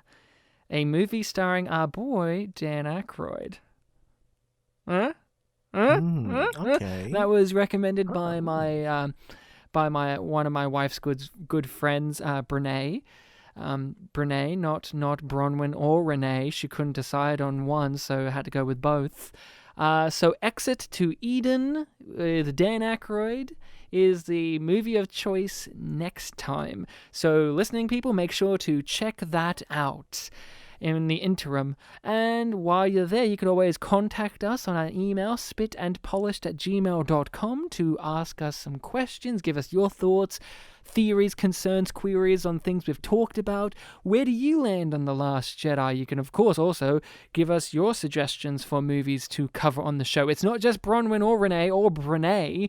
It can be you as well. We have our social medias of Facebook and Twitter, in which you can also contact us on there, see some fun extra posts. Bartek posted from last week's episode some of those baby memes from Ice Age, and they're fucking terrifying. And I don't like them, but you can see some extra content on those, and you can obviously hit us up on that as well. All of that information is in the description of this episode. Make sure to rate us and review us on the podcatcher of choice, and recommend us to all your friends. I'm sure if you recommend this episode to a Star Wars The Last Jedi lover or hater, they would absolutely think that we were very even-handed and fair, and not at all get hyperbolically angry at any little mistake we made along the way, or not understand any kind of criticism or sarcasm. I'm sure if they're a normal person, they will enjoy it. And I'm sure that's great. Because Star Wars fans, when I think fans, I don't think fucking evil and toxic and scary and make me want to leave the sci-fi community at all. Bartek, a pleasure as usual. Until next time, listening people, remember to drink your blue milk straight from the fucking titty. Yeah, and if a little bird creature is watching you while you're trying to eat a little bird creature, just growl at it. We didn't even fucking talk about the porgs. We didn't know. I was thinking about Chewbacca throughout this whole episode, but we didn't really talk about it much either. He was there. He was.